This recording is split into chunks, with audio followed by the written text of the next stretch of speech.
Sigi Manungda Haidoklagani Haina Sigi Manungda IRB ki amdi ban le result yaurani soiroi kuiroi ngasi atu matam na ayam ba loina loisale hana kainoni aina sohaje gi bido man tar ga din ngai roi hana gi leire me ba government gi structure du da mana thokpa tongning ba tawbagi port ama coalition leiram ba du da khadang asoi ngam yorom du sum thokpa da matam khadang lobuni hojekti yamna stable loire yam phajana mayang ning ba thungna bai atu bu da tawjarage nation Mahatma Gandhi ji ki mapok numit adu yam maroina cleanliness day haidana national gi na pangtho iba adu ma Bharat ke Pradhan Mantri Biren Lal Bahadur Shastri ki mapok numit taba adu yam maroina mayam maroi atai oide haibna taba hoji mak yamna legendary figure amoina Prithvi gi oina leiriba dum prime minister oibiriba Bharat ki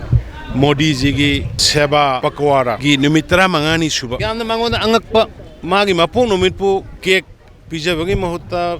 isai nomai tabagi mahutta leitalaira wana tarba mayam gi seba tobiu haidana adu magi message am loina na ngasi se khoi punna pangthokpani ahum gi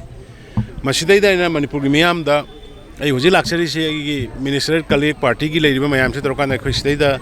khoi khadi gi adugumba Gandhi ji na pamjaramba madi prime minister Modi ji na implement tawreiba pot mase khoi thabak oina pangthokpo oina khoi sidai da party organization mayam torkan stall hangai khadi gi masida khoi honorable MLA minister khoi mayam party gi laga leire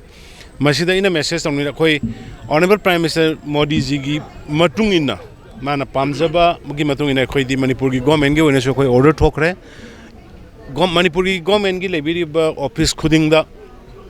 chief minister aigi yauna aigi de ayam loire khadina vocal for local aduna madu gi pot mayam si khadi gi pot chai aigi di pada khangde kari khangde phambam khangde loina I replace tawkre hanagi aduna leiriba minister MLA mayam gi so ayam loina even chief secretary leiriba bureaucrat officer sing mayam gi so loina tongna ba ai haukhre numisi da ina mayam da appeal tawning basi Mahatma Gandhi ji gi luna na thamba adagi Modi ji ki adugumba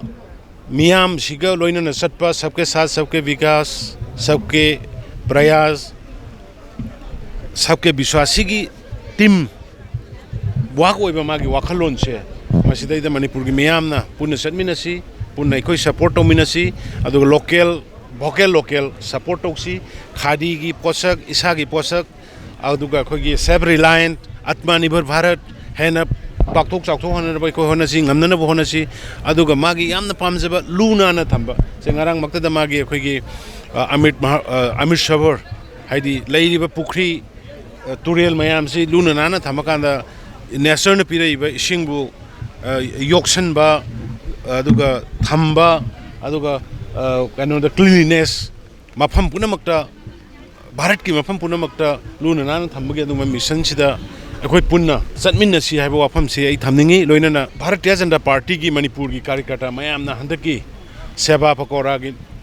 gi numit taramanga ni sida low khiba thokdang khona khiba thabak ma aduga Manipur miyam na support to khiba adugi namtai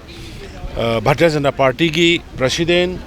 general secretary vice president office bearer lebiri ba karikata mayam punna ai ki site ki thagasari